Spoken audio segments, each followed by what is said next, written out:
Hello. I'm glad to be back after speaking with you last year about tolling and interstates. The subject tonight is taking off from that point, to talk about tolling and P3s, which means public-private partnerships, in transportation infrastructure. So the first question to address is, why should conservative, free market, limited government people support tolling? And my point is several-fold. First of all, as I said last year, in this country, the gas tax is really running out of steam. Over the next 20 years, the revenue is going to be cut in half, thanks to federal fuel economy standards. We're going to have more non-gasoline and diesel-powered vehicles on the road. So we really need, the whole transportation research and policy communities agreed, and most state DOTs are agreed in principle. We need to come up with an alternate way to fund our highways. Instead of per gallon, the sort of energy neutral or propulsion neutral form is per mile. And so clearly that's, it's not easy to figure out exactly how to do that. But from the standpoint of highways themselves, highways being not local streets where everybody can go wherever they want, but highways where you get on in a certain few places and you can only get off in certain places. It's very, very easy with today's electronic tolling to do the charge exactly per the number of miles driven. You instrument all the on-ramps, you instrument all the off-ramps, and bingo, it's very, very simple, easy software. So we also have an opportunity as we make the transition from per gallon fuel taxes, which are taxes, and which get allocated by political bodies, often using political rather than economic reasons to decide which projects make sense and which ones don't. We have the opportunity to create a true user fee that's more like what you pay as a user of electricity, water, telephone, cable. You can imagine getting your monthly highway bill like you get your electric bill, your water bill, and so forth. It's not guaranteed. That's not a guaranteed outcome. But if we free marketers work hard to make that case, I think there's a chance that we can really change the perception and bring about a truly user fee supported highway system. A bonus, if we do per mile electronic pricing, is that in urban areas, we have proven over the last 20 years with hot lanes that that variable pricing is the most powerful weapon against traffic congestion that has ever been invented. And that's why more and more communities across the country are implementing some form of express toll lanes. These are a two-for-one benefit, because not only do they give you as a driver an option when the congestion is really horrible and you need to get someplace, and you're willing, and if it's worth it to pay to bypass the congestion, but it's also a platform for for express bus service that is vastly more cost-effective than any form of rail transit. And so you get a two-for-one solution with these lanes that are incredibly better than HOV lanes, which are either underutilized or overutilized, and are a complete failure. So there's a powerful case. In addition, with this kind of a user fee, we already have effectively a finance community that knows how to finance, I say finance advisedly, big projects like toll roads, raising the money up front because you have a known stream of toll revenue that you can issue revenue bonds based on. It's very hard to do that with gasoline taxes because it's nowhere near as reliable because it gets politically allocated. So there's a big advantage here from that standpoint as well. The second part of what I want to talk about tonight is what we're calling now P3s, but it's a public-private partnership on a long-term basis to finance, build, operate, and maintain major infrastructure. Not just highways, I'm going to be talking about highways, but this is also can be used for wastewater treatment plants, for any kind of large capital-intensive infrastructure. And so it's a long-term contractual agreement. It carries out all those functions. It can be used either to build a new highway, to rebuild a worn-out highway, which is what I talked about last year with the interstates that are reaching past their sell-by date of 50 years when the pavement needs to be replaced. So there's a major opportunity for doing that with toll-based P3s. Some of these projects, if we were starting from scratch in a sort of free market society without EPA regulations and things like that, we probably could finance most of the highways, or maybe all the highways that we need, strictly out of toll revenues that people could afford. Today, when people try to do these projects, it's so costly and so cumbersome because of all the government regulations to actually build a new highway that most of these projects don't really pencil out financially at a toll rate that people can afford to pay and are willing to pay without some degree of government transportation funding. So what the typical financing structure that we see in these projects is anywhere from 15 to 25% of the total project cost is put in by the state DOT out of gas tax money. The remainder is financed by the private sector team that is selected competitively to do the project. And so, so there is usually a mix of funding. The very first few projects, like the Dulles Greenway in Virginia and the SR 91 hot lanes in California, were pure private toll projects. They were financed entirely by the toll revenues. Those were pretty special cases of much lower cost than most of the projects that we really need to do in this country. And so that was a lot, that could be done without any state DOT money. Very difficult to do that in most cases. So, no.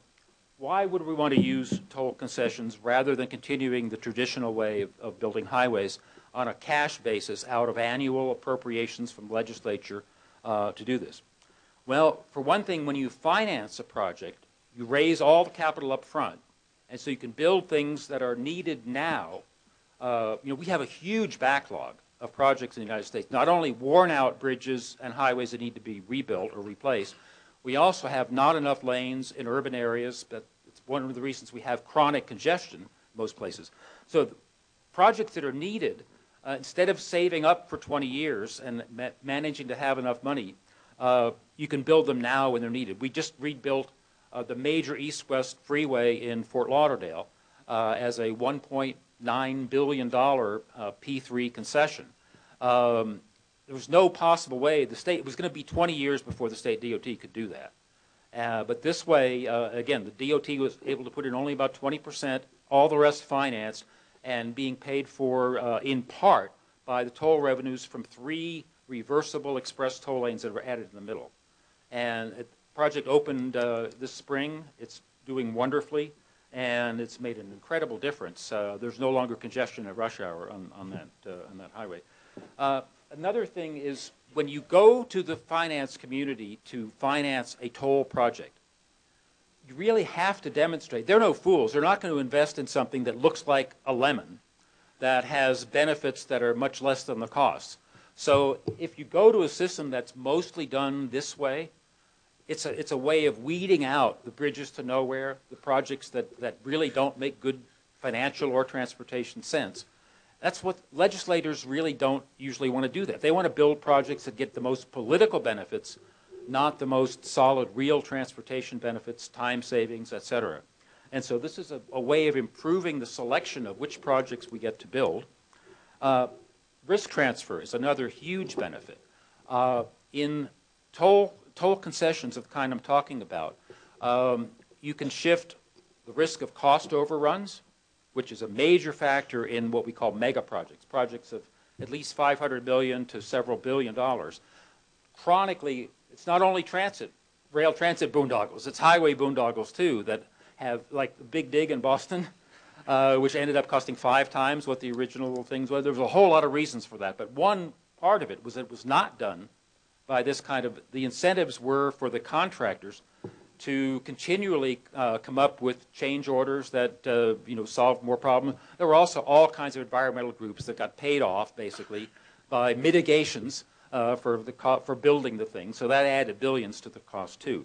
But the risk transfer of construction cost risk, on-time completion risk, the private sector has a big incentive to get the thing built on time because they don't get any revenue until it's open and generating revenue, unlike the state, which operates on a different basis. And the private sector in these projects in Texas, Virginia, and elsewhere is taking on the risk that there's not enough traffic and therefore not enough revenue to actually pay the debt service and give them, they hope, a return on their equity investment. So, I mean, this is from the standpoint of the chronic problems we have with mega projects, having huge risks of becoming white elephants. we've got a mechanism that really can shift a lot of that risk to sophisticated investors rather than basically leaving it on the shoulder of taxpayers, which is the way the standard process works.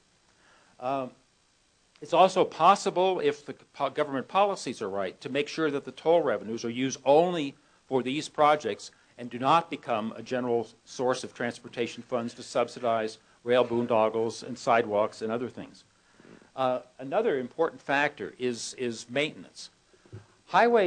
Maintenance in highway system today, with money allocated by state legislatures, is always the poor stepchild, because elected officials like to build things they can cut ribbons on. Maintenance is kind of boring and dull and gets no publicity, and so when budgets are tight, and what year are the budgets not tight, the temptation is to skimp on, not give the DOT as much as it asks for maintenance, to put more money into new projects, ribbon-cutting opportunities, and to shift some of the gas tax money to build transit boondoggles and so forth.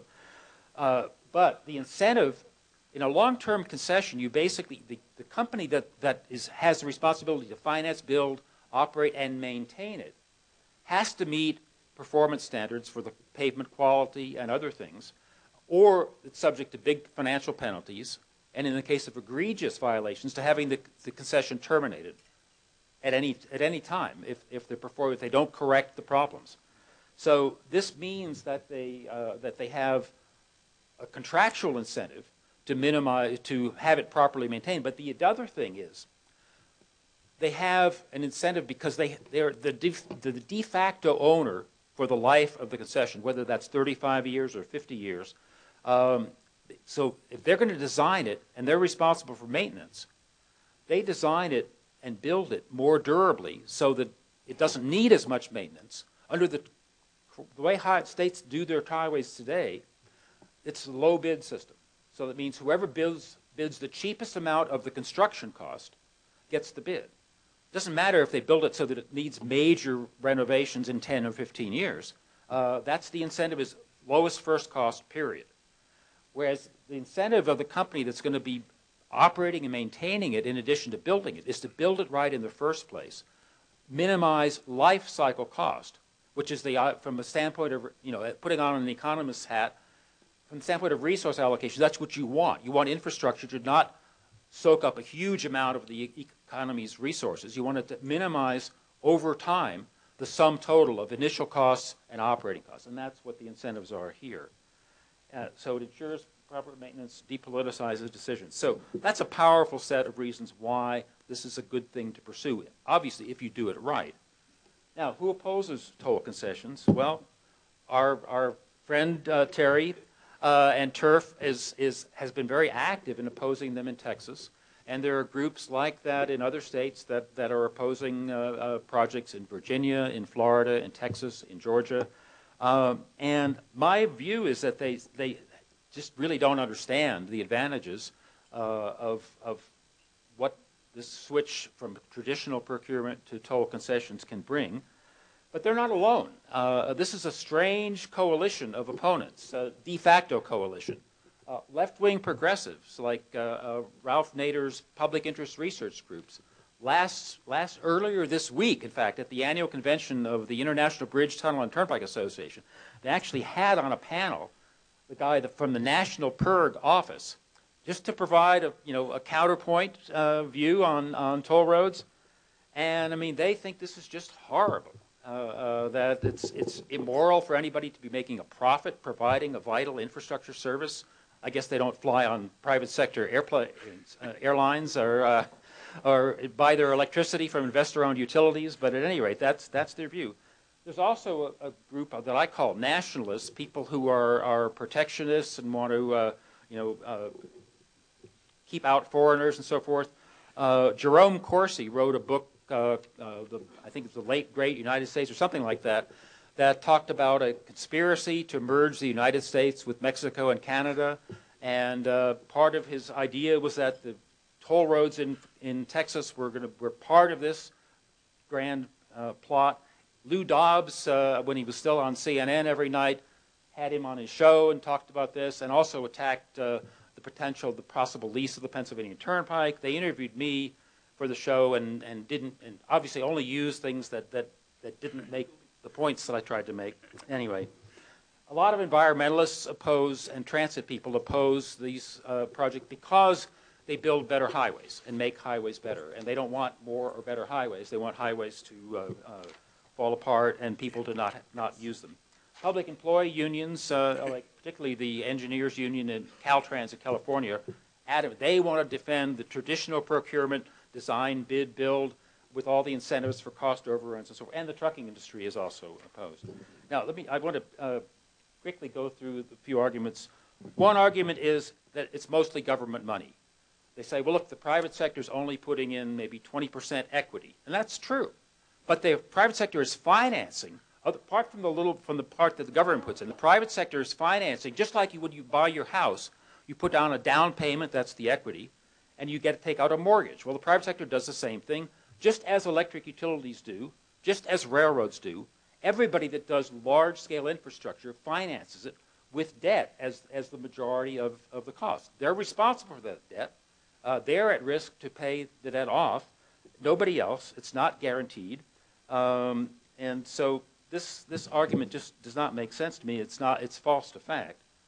Number two is guaranteed profits. Now, electric utilities and traditional telephone utilities, when they still had franchise monopolies, were guaranteed a rate of return as long as they just, you could earn up to the 10% a year or whatever. There's no such thing in toll concession agreements. Nothing like that at all. There are performance requirements that they have to adhere to, and in many cases there's a schedule that says how much they can increase tolls, usually by the CPI, the Consumer Price Index, as a cap. But beyond that, whether they make any money or not depends on how well they've researched it, how good their traffic and revenue projections are, and how much it costs them to operate and maintain. There is no guarantee in any concession agreement that I have ever seen, and I've probably seen most or all of them. As I said, the company's entirely at risk for all those things. Third argument is that this is a government-sanctioned monopoly. Well, roads, you can always have multiple ways to get from point A to point B, and so I don't buy that argument at all. I mean, you could see if there's only one bridge across a river and it's a toll concession, and there's no other bridge for 10 or 12 miles on either side. All right, maybe that's a monopoly, and the government needs to make sure that people don't have to pay rip-off tolls to use it. But beyond that, that's just not true. A few of the first concessions had non-compete clauses that said government restrained itself from building anything nearby. Those are now not used. There are compensation clauses that agree that the company stipulates that anything that's in the long-range transportation plan, we have no cause against that at all, even if it takes traffic away from us. But anything that you do beyond that, if it's close by, if the company has the burden of proof to prove that it took away X amount of traffic, they can then put in claim for compensation. Tolls equal taxes. This argument really misses the point that there's long legal history of the differences between tolls and taxes. This came up in California after Prop 13 in 1978. All kinds of cases were litigated. The Supreme Court of Virginia just last year litigated a big challenge on this.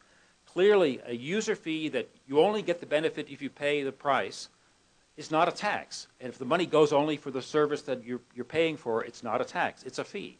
And it's just like your electric bill, which is a fee, not a tax. Number 5 is the claim that existing highways are being tolled.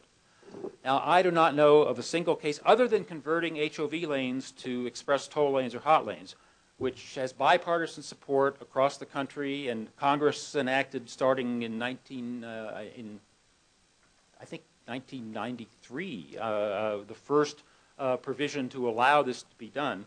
Other than that, most states have prohibitions even against, including Texas, against converting an existing highway to toll. What they're doing in Texas in some cases is replacing a regular highway with a freeway-type limited access road, much higher quality, and putting the free lanes on the outside as frontage roads, which they typically have in Texas. So this is just not going on. Double taxation is claimed if any DOT money is spent at all, but I explained to you why, given the high cost of building toll roads in America today, it's almost impossible these days to get a project to pencil out. The toll rates would be so high if there weren't any state DOT money in most of them that you wouldn't be able to make it work. So it's not double taxation if there's 20% of tax money in it, because you wouldn't have the road otherwise. And the idea, this was Lou Dobbs' favorite. Foreigners are buying upper highways. Nobody's buying them. They're getting a limited term concession to have the good incentives as if they were owner. And also, I mean, the idea of foreigners taking something is they're not going to roll it up and take it to Australia or Spain. Whereas Toyota, if they put in a factory, I mean, they may run it for 5 years and then just take all the equipment out and move it somewhere else. So infrastructure is the last thing you should worry about. I mean, assuming it's not communist China or Putin doing it. So to wrap up, there's a large amount of support for this idea. AASHTO, the state DOT organization, National Conference of State Legislatures, the Transportation Research Board of the National Academy of Sciences, a whole bunch of free market think tanks, all think this is really a good idea. It's a step in the right direction. It's not a pure free market, but it's a step in a very market-oriented direction. So my basic bottom line, and I'm writing a book on this, U.S. highways are basically, it's the last bastion of socialized business in the United States. All of our other infrastructure, electricity, railroads, pipelines, cable, telephones, are all investor-owned, and they do fine. Tolls are user fees and can be a path toward a true user fee in a much more market-oriented system than we have today. And P3 concessions, using tolls in particular, are the first steps toward the transformation that my book is calling for, toward a truly market-driven highway system, which would be a vast improvement over what we have today. Thank you very much.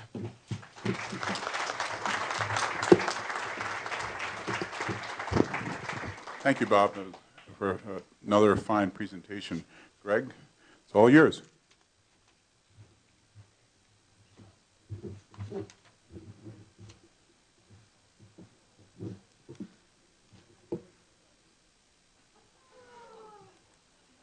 Well, I'll wait till my slide comes up. I won't use my position as second to rebut, except to say that hopefully by the end I'll convince you against Bob's premise, his initial premise, that tolls and PPPs are somehow less political than the traditional way of financing roads. As background, and this really repeats what Randall had to say, we're among friends here. I have great respect for Bob. And I likewise, by the way. Thank you, thank you. And this is not a partisan issue.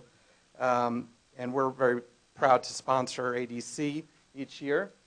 There are certainly Republicans who are very supportive of tolls. There's also Republicans that are very opposed to tolls. There's Democrats that's very supportive of tolls, and there's Democrats that are very opposed. So it doesn't break down along the traditional lines. And here among friends, we can certainly disagree. But one thing we do agree upon, for sure, is that we both support increased freedom of mobility for the citizens of the United States, and we both oppose waste and bureaucratic excess. We believe that tolling should be limited, and we also believe that there can be some value added to tolling and PPPs in certain cases. But there are many temptations to fleece the motorists under tolling, and these temptations are higher than the fleecing that can occur under traditional road finance. By limiting the types of tolling projects, you have a better chance of some good outcomes. So we support limiting tolling to building new roads, and note that in many cases, tolling and PPPs can get those roads built quicker, adding tolled express lanes, and converting underutilized HOV lanes to hot lanes. But even in those cases, road users must be protected. Bob mentioned non-compete agreements. I'm glad to know that they aren't done anymore, but similar arrangements, such as the compensation agreements, have to be very carefully reviewed to make sure that motorists are not getting screwed, so to speak. So here, I think, are some of our differences of opinions. We oppose the conversion of existing free lanes that were built with the gas tax into tolled lanes. We oppose long-term leases for the purposes of a governor getting upfront cash, whether that is a long-term lease to a public entity like a toll authority or a long-term lease to a private entity. And this is the case in which the governor says, you guys can raise the tolls for the next 99 years. I want $1 billion right now. And that sometimes happens, or it has happened. On diversion, it's a nice theory that somehow a more closer user fee is less likely to be diverted than a gasoline tax. But I think if we look at some of the cases in which toll authorities have diverted or have proposed diverting for new projects, we'll see that diversion is no more prevalent for taxes than for toll roads. Tolls are more regressive than taxes. And that's simply because of the price per mile of toll roads are always higher than on the fuel tax. So in terms of the impact for poor people, folks that have to get to work to do the 9 to 5, blue-collar folks, they're going to be hurt more by paying toll than by paying the fuel tax. The tolls on average in the United States are over $1 a mile, and certainly for the gas tax it's much less. Safety impacts from diverted trucks and also diverted traffic. Those are a cost that are not often thought about when it comes to tolling.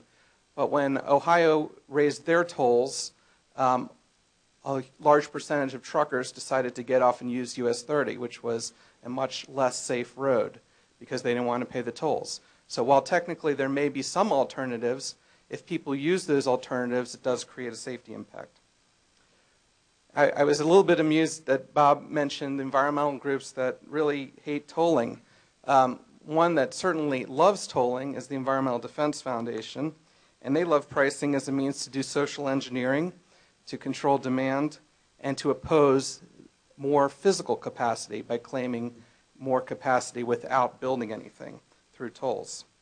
And we also are concerned about the balkanization of the states. Right now we have a national untolled interstate network in which commerce moves from state to state, tourists move from state to state, and as you'll see from some of my examples ahead, when you threaten each other with tolling, then say Virginia wants to toll, well North Carolina says, well if they're going to toll us, we're going to toll them. So this is the type of balkanization that I'm talking about, where states start trying to figure out how they don't have to pay for things, they can get folks from other states to pay for it, so they don't have to make the tough political decisions.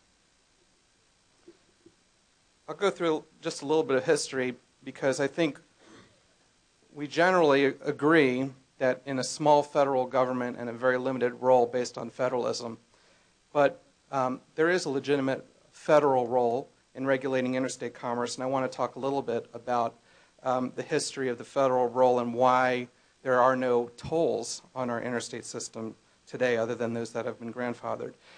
Nearly 100 years ago, in the Federal Aid Act of 1916, there was an agreement between the federal government and the states to create a partnership in which the federal government would aid the states in creating this national network of roads to connect America. But as a price of that agreement, the federal government said, if you take federal money, tax money, you don't get to toll. So this is the start of that in 1916. Over the course of the years, there have been some relaxation. For example, in 1927, the Fed agreed to allow bridges to be tolled, provided that once the bridge was paid for, the toll would be lifted. And then most recently in the 80s and the 90s, we've had pilot programs and other opportunities to toll non-interstates and to experiment with congestion pricing. Until 1998, we had our first pilot program to actually toll existing untolled interstates. And this is a program that's been a miserable failure. So as I'll explain. 2012, which is our last highway bill, MAP 21, relaxed further the restrictions on tolling by permitting unlimited tolling on the interstates as long as it was tolling new capacity, not existing free lanes. We supported that change. And now here in 2014, the Obama administration has proposed allowing tolling anywhere that the states want to toll on the interstates and permitting diversion of those tolls to transit, quote, in the corridor, whatever that means. From Chicago to Milwaukee. Yesterday, this was quite timely because of coming here before I left, the highway users filed an amicus brief in support of the users of the Dulles Toll Road. We were joined by Cato and by the Recreation Vehicle Industry Association, which has its headquarters on one of the exits right off the toll road.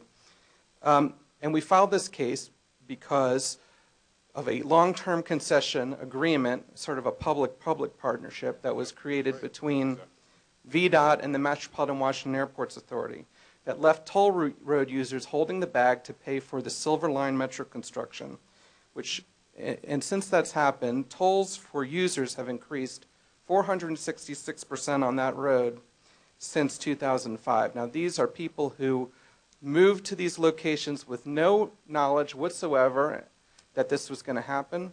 Businesses like Recreation Vehicle Industry Association that have employees coming to work, customers coming. They have warehouses along these roads. They have logistics chains along these roads. And they've now faced this 466% increase in tolls. And there's no opportunity for the taxpayers or toll payers to have any kind of ability to fight these tolls until this court case today. So you may think that's an isolated case, but it's not. It's not. Diversion is certainly not isolated. You can look at legacy toll road systems like the Port Authority of New York and New Jersey, which has all the tolls for the crappy bridges that cross the Hudson River. I mean, some of these bridges haven't been improved since the 40s. They're terrifying. The pieces of concrete are falling off of them. And to cross the bridge from New Jersey to New York is now $12. It was $4 not that long ago. And these tolls have increased. Why? Not really. I mean, not really for road users, although some of the money goes to maintain those bridges, but to pay for the Port Authority's other assets, including the PATH trains and the World Trade Center cost overruns. And the AAA New York is suing over that. Also, nearby to that, we have the Triborough Bridge and Tunnel Authority, also unofficially Triborough, but it's part of the MTA for New York. And since Robert Moses left, the Triborough Bridge and Tunnel Authority has diverted the lion's share of its revenue on the New York bridges to New York subway system. And my favorite, because I do this one frequently, although I try to drive around the toll booths, which I successfully have done, is anyone who happens to drive from where I live in Washington towards New York along 95 knows that you have to pay to visit Delaware for about 5 miles. Big money, and much of that pays for the entire government of the state of Delaware to enjoy tax-free shopping and other nice benefits of the tax haven of Delaware that is borne on the backs of the motorists on I-95. Under the president's plan, bad toll projects are just as likely to be the norm as good toll projects. Let's examine some recent tolling attempts on the interstate highway system. I-80 in Pennsylvania. This is a plot by Governor Rendell to toll an untolled road because he thought there weren't too many Pennsylvanians using that road and that he would get the money from Ohioans and New Yorkers. The whole plot was very interesting because Pennsylvania protects their gas tax. Gas tax in Pennsylvania can only be used for highways, but tolls are not similarly restricted. So even though it was miles and miles away, the plan was to cover SEPTA's losses in Philadelphia with the tolls on I-80. Thankfully, the restrictions that the federal government imposes lawfully in their right as the guarantor of interstate commerce prevented that project from moving forward. On I-95 in North Carolina and Virginia, withdrawn projects to toll I-80, lack of public support. Also, in the case of North Carolina, the idea was to toll the poorest part of the state where most of the travelers are not from North Carolina. So again, this is an effort to get other people to pay for the roads in the state because the politicians are not willing to do the right thing. And I-90 in Washington State, where we're looking at tolling under the value pricing project to pay for light rail. And I'm not as familiar with that case, but I know there's people here that are. And finally, the concession, another public-public partnership. That was the brainchild of, I think he's a felon now, Governor Corzine. And this was to basically take the tolls on the Garden State Parkway, the New Jersey Turnpike, and put new tolls on New Jersey 440 and make that into one big upfront cash payment to the public toll authority, take the money now and use it to pay off the state pension fund in New Jersey. So why is it so easy for good toll ideas to go bad? I think it has, on the public-private side, it's crony capitalism. I disagree with Bob. They are monopolies. If they weren't monopolies, they wouldn't pick those roads to make their bids on. They're monopolies, whether they're public or private. They're not market-based. And typically, the non-tolled alternative is far degraded from the tolled alternative, if there is a non-tolled alternative. Public officials that are weak and afraid, they're afraid, so they say, don't tax me, tax that toll payer, the guy behind the tree, someone who's coming from out of state, someone who might be driving a truck who doesn't vote in our state. Windfall revenues from these long-term leases. Like I said, in Indiana, the governor got $4.5 billion for a 75-year lease. In Chicago, the mayor got $2 billion for I'm sorry, that's a 99-year lease. Indiana was 75. Less opportunities for taxpayers to question rates, particularly under a concession. Some toll authorities keep their books closed. Port Authority of New York and New Jersey is one of those cases where they won't tell you what they're doing with your money. Tolls can be used for social engineering. And certainly I do believe, and I'm an engineer, not an economist, but I do believe that theoretically you could devise a market, a toll structure, a congestion pricing structure that maximizes benefits for users. But everything I've seen from, for example, the case in New York where Bloomberg wanted to do it, it's not about maximizing benefits to users, it's about maximizing revenue for the government. And tolls harm a captive population of homeowners and businesses that have already made their purchases along those roads. So in conclusion, look, taxes or tolls, no one wants to pay. Neither system is perfect. Taxes are diverted too. There's cases, and we support, and we actually were the guiding force for the last 80 years to those states that did wall off their taxes for only highway purposes. But tolls are diverted too. The theory doesn't match the reality when it comes to this user fee being better than that user fee. The Obama plan to allow tolling of any of all interstates, there is some danger to motorists, and we shouldn't cheer that, hey, you know, we've solved our problems. There's real danger there, and the protections need to be in place.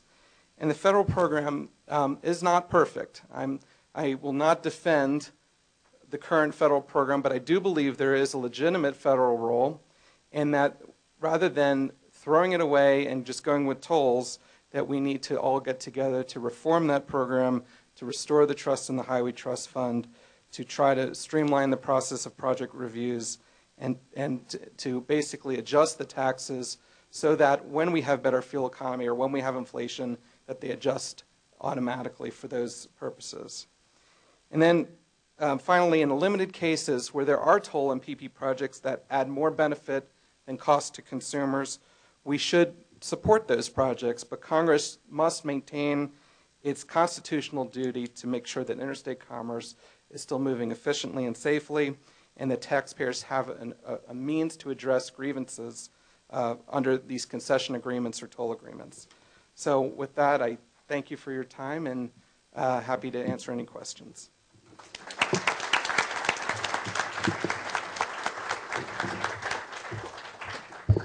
Thank you, Greg.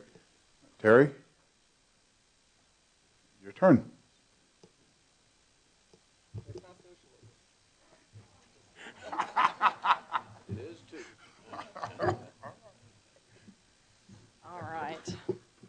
don't have as much time, but I'm sure we're going to try and blow through this as fast as we can, all right? All right, here's what tolling existing roads looks like.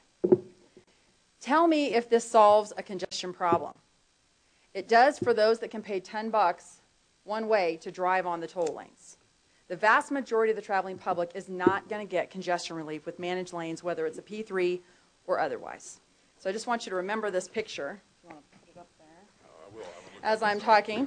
All right, so they tend to be just a very elitist policy. The attitude is, if you can't afford to pay the toll, you can be stuck in congestion.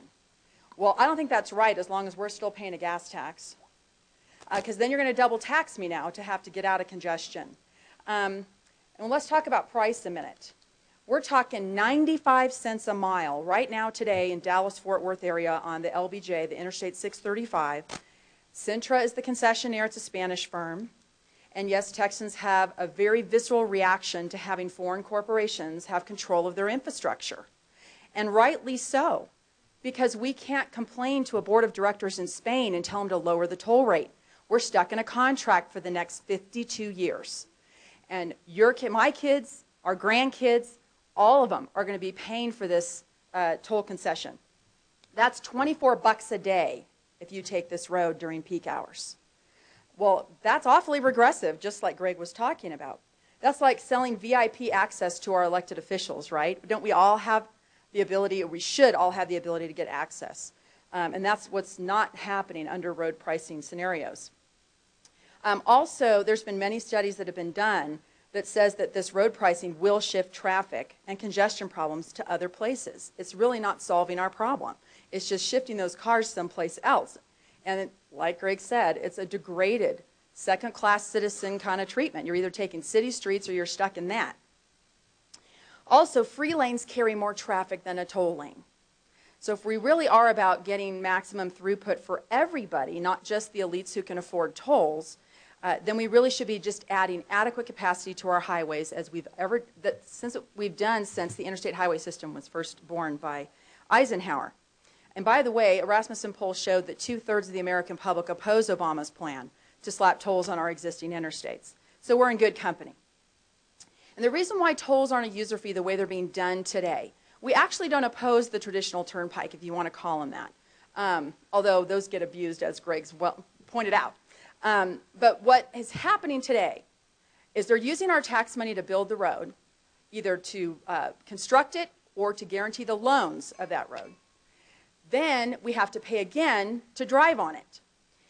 Whenever you have tax money that's either subsidizing it or bailing it out, now it's not a user fee because every Texan is paying for these roadways, but only those who can afford to drive on it actually get the benefit.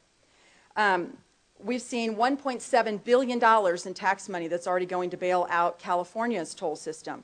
In Texas, I've done a study, 10 years, in the next 10 years in Texas, when I looked through their 10-year plan, $10 billion in every Texan's not gas taxes, actually Texas Mobility Funds along with gas taxes, public money, let's just call it that. $10 billion in our public money is going to go into building toll roads that I will never be able to afford to drive on. So that's a huge problem. It also impedes commerce and trade. If you look at, there was actually a Cato Institute scholar who's very opposed to the way that P3s are being done now. I'd like to give you a quote from him where he actually says it's kind of like his trip to Africa, where men who were armed and wearing uniforms basically make you pay a fee to get access to somewhere. And he feels like toll roads in America are the same way. So he actually said, if I can give you the quote, that this is a tax on mobility. It's charging motorists tolls to use lands that the public bought with our gas tax, our right-of-way, our eminent domain. He said that there really is no truly private roads. Roads are deeply intertwined with governments. So really this becomes crony capitalism. And it's the most expensive option. It always adds to our cost of goods, and that's what hurts the economy. We saw when gas prices went up to $4 a gallon in 2008, what happened to our economy? We immediately had the first dip in driving in recorded history. As soon as you add tolls on top of that, it's like adding $15 to every gallon of gas you buy. Well, no wonder why our economy is in a slump. We're seeing tolls everywhere. There is no free capacity being added to our roads. And I want to say a word about smart growth. The Victoria Policy Institute actually says that road pricing is smart growth. This is how they restrict mobility and manage your morning commute by road rationing. And they want it to cause shifts in mode, meaning they want you to get out of your car and into mass transit. So this plays right into smart growth, which we all here oppose. So they're anti-liberty. We actually think that roads are a legitimate function of government. It's one of the few things government should be doing, and it's because we're dealing with confiscation of land and private property. It's something that private companies, we all know, is extremely expensive to buy that right away, and that's why governments are involved. So they're deeply intertwined. And this Cato scholar said, the public has a right to freedom of movement along public roads, and this right can't be extinguished by transferring physical control of the road to a private firm. And he said that libertarians should be non-discriminatory about this and saying tolls not greatly exceeding the cost of building the operation of the road. When there actually is guaranteed profits. We've seen this in Texas in the State Highway 130 contract. Centra was bragging to their shareholders in their shareholder report that they were guaranteed 12 to 18% annual profit on that highway. Even though, and that road has a non-compete agreement where 2 entire counties in Texas cannot build competing roads for our lifetimes for 52 years. And now they just call them something different. They call them adverse event clauses, so that any potential adverse event, whether it's a hurricane or anything else, we, the taxpayer, have to compensate these privately operated tolls for any losses. So at the end, it socializes the losses and privatizes the profits. And it really is crony capitalism. And I know that my time is up, but it's up to y'all if you'll let me give you some Texas examples of some of the bailouts and some of the cronyism that we have seen. The time is getting close to being up. All right. Well, then let's end with this. A liberty quote. How about that? Yeah, good. Rightful liberty is unobstructed action according to our will within limits drawn around us by the equal rights of others. I do not add within the limits of the law because law is often but the tyrant's will, and always so when it violates the rights of the individual. And that was by Thomas Jefferson. So he defines liberty as unobstructed action. Tolls are the ultimate in obstructing our freedom of mobility. Thank you.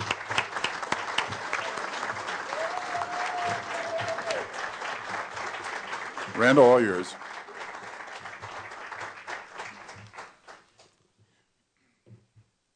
Well, I agree with everything that everybody said, so I don't really know why I need to say anything at all. The truth is, I don't support toll roads. I don't support mileage-based user fees. I don't support gas taxes. And I don't support public-private partnerships. Better wait. What I support are linkages between users and providers. Those linkages are necessary to make transportation work, just like they're necessary to make our food distribution system work, just like they're necessary to make all of our economy work. You have to have a linkage between the users and the providers.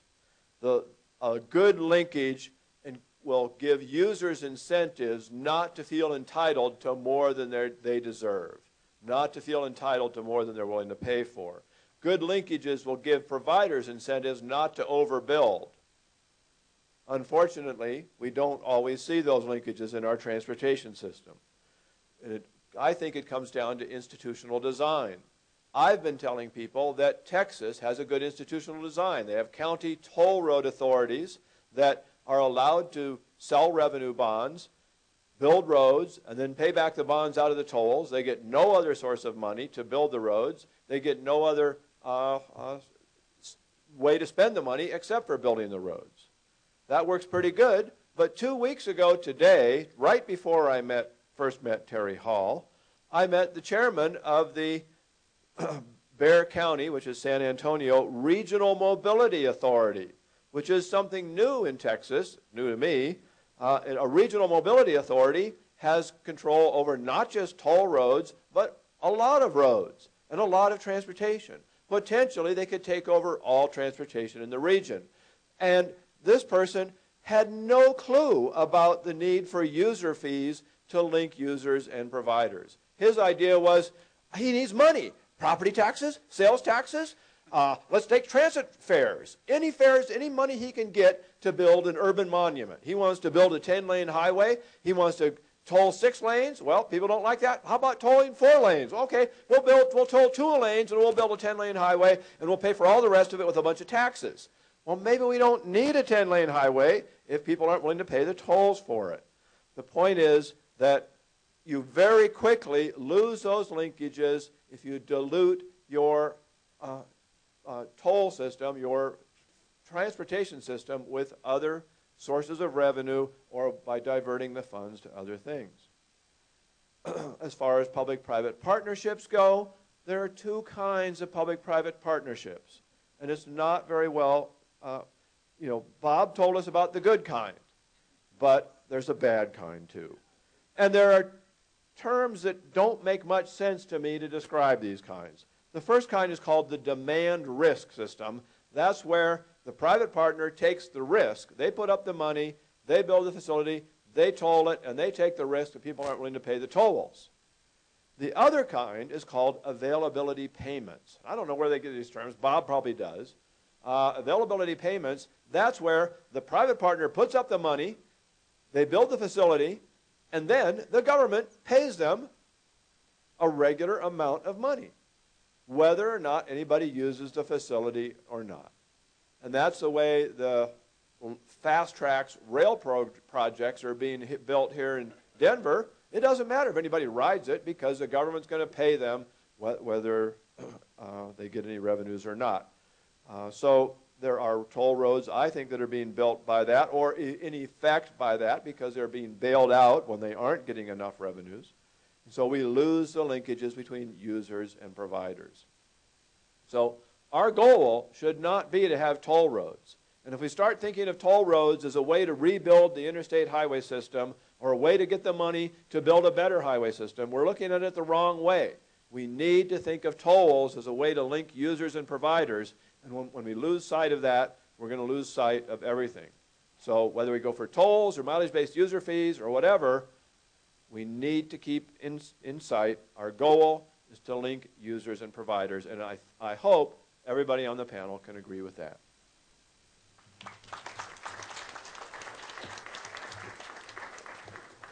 Thank you very much, Randall.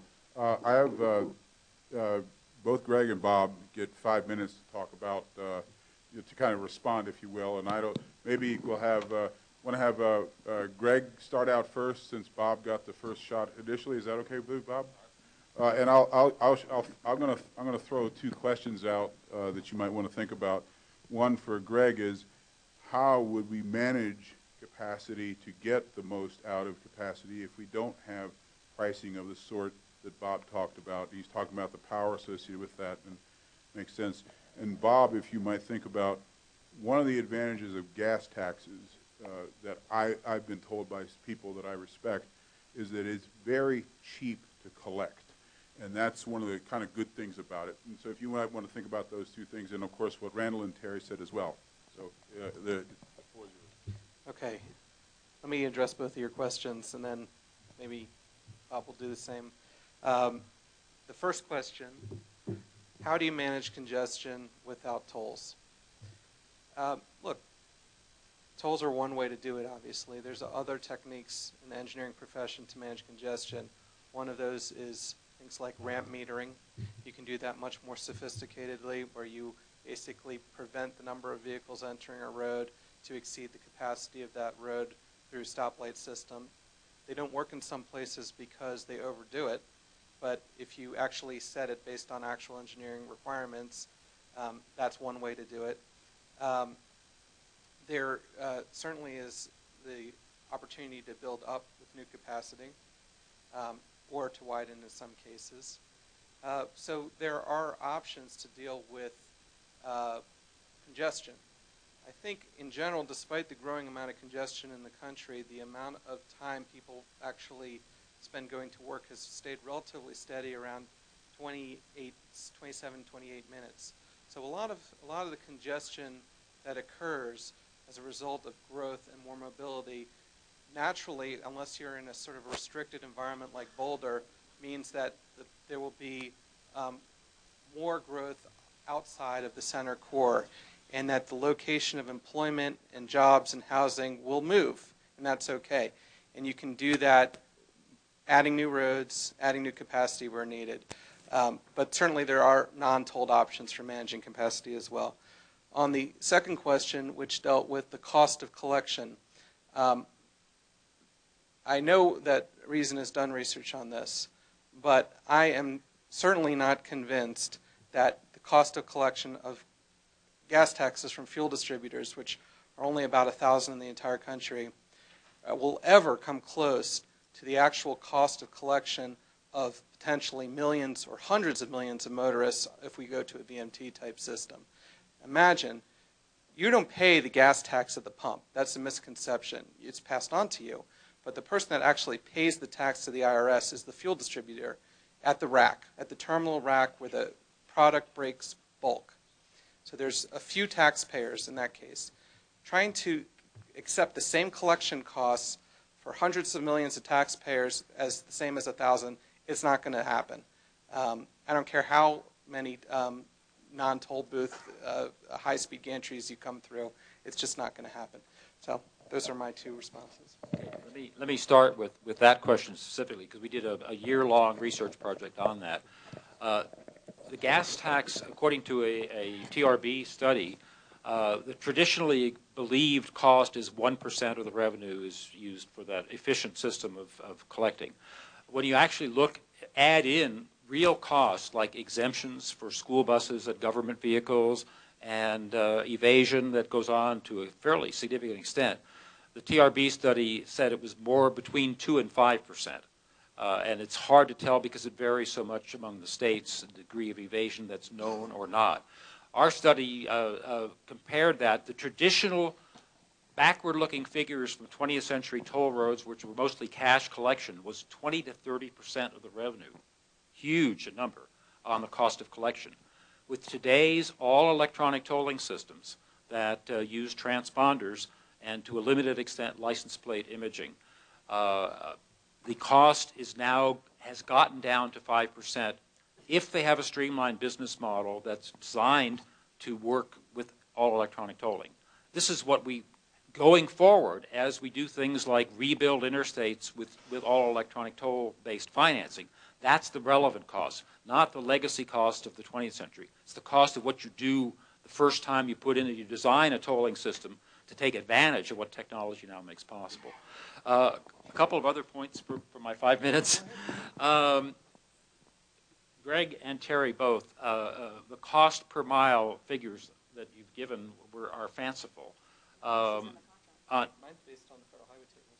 All right, well, $1 a mile, the average, I did all the numbers, the average tolled interstate, okay, long distance interstate, total cost per mile works out to 6.6 cents per mile, of which 2.2 cents is the average federal plus state gas tax. And that nationwide average, 2.2 cents a mile. So it's 3 times the gas tax rate on existing tolled interstates, but those toll rates are higher than they need to be because Ohio and Pennsylvania and New York are diverting toll revenue. And a place that, if we go forward to rebuild interstates with a federal restriction that you could only use the tolls for the capital and operating costs of the road, will not be as high as the states that divert. And that also will help reduce the degree of traffic diversion because the higher the toll, the more diversion. The lower the toll rate, the less diversion. So it won't eliminate diversion, but it'll reduce it. Now, in terms of managed lanes, yes, there are a few places, and maybe the new LBJ lanes in Dallas are one where you pay as high as 95 cents a mile during the hour or half hour a day that's peak.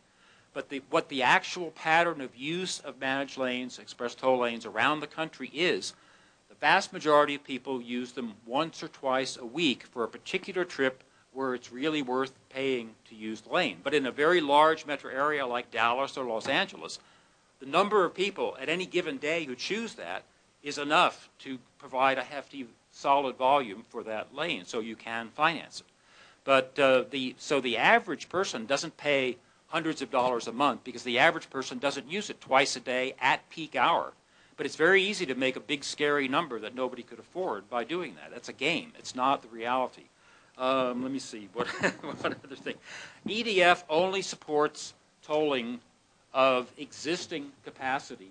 They do not support tolling other than the first time they did in 1995 for the 91 express lanes in California. Ever since then, they have only supported tolling where it's converting HOV lanes to hot lanes, but not at all to add new capacity. They fought hard against the interstate inter-county connector in Maryland for about 25 years, ballooning the cost of that to 5 or 6 times what the original cost was. So don't count on, environmental groups like Victoria Transportation Policy Institute are hardcore environmentalists who want to get people out of their cars. And yes, they want to use tolling in that way. I want to use tolling to liberate people. Your mic.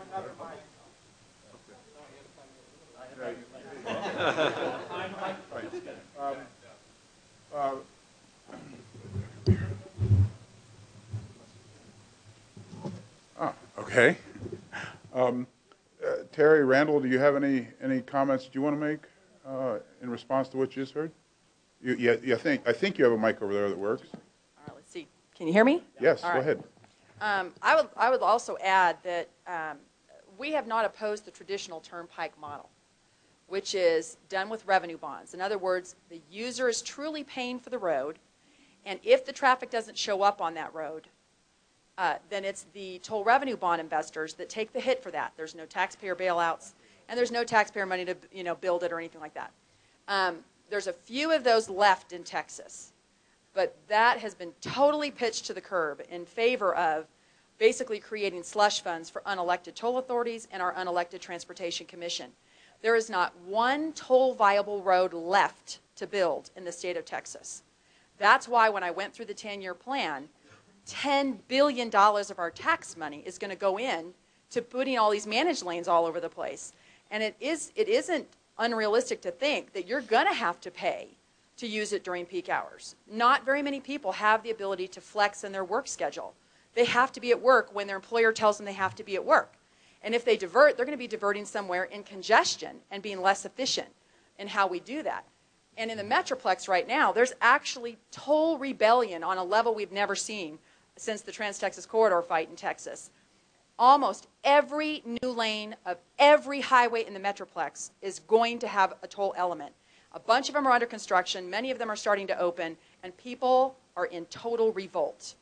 The tolling can't be a one-size-fits-all. It's not an answer to fix our road funding problem. Originally, it was supposed to be a way to fund projects because nobody wanted to raise the gas tax. Well, now we've created these unaccountable slush funds that are costing people enormous amounts of money. It's taxing the middle class right off the roads. It's hurting business. Anytime you increase the cost of transportation, it hurts the economy. And so tolling can't be a model that's the kind we're talking about in Texas any longer because there are no more toll viable roads. And that's been testified in several of our Transportation Committee hearings for probably about 4 years now. So we don't see any path forward currently as the law states today. Now, we've been trying to put walls around that, and one of the things we did do was change the GOP platform this year to forbid that, or we're trying. It's not in law yet, but we don't want them using property taxes to support toll roads. We don't want them using sales tax to support toll roads. We don't want them to toll our existing lanes, which they're doing in my town in San Antonio, which is why I've been fighting them for 10 years. They're going to take every lane I drive on today and turn it into a toll lane and tell me I've got to sit on a frontage road now as my non-toll option. They're taking places and putting stoplights on it to make it even more congested since I've been fighting the toll road. 3 more stoplights have been added since Terry Hall started fighting the toll road. So it becomes very, very political. And they've had $200 million yanked from the project in tax money that could have done it as a non-toll highway project. And they keep making the money disappear because every time we bring up the argument of double taxation, they try and come up with a new pot of money to discredit us. So it's a big battle that's going on in Texas, and it's going to continue to. But we want them to stop diverting. 25% of our gas tax goes to public education, our state gasoline tax. So we're trying to get them to end diversions. And we also want our vehicle sales tax. We think any tax that's on our vehicle, on road users, should be going to fund roads. It's a huge pot of money. We think with existing tax revenues, we can fix our road funding problems without another toll road in Texas. So that's what we advocate. Right. Thank you. All right. I think it's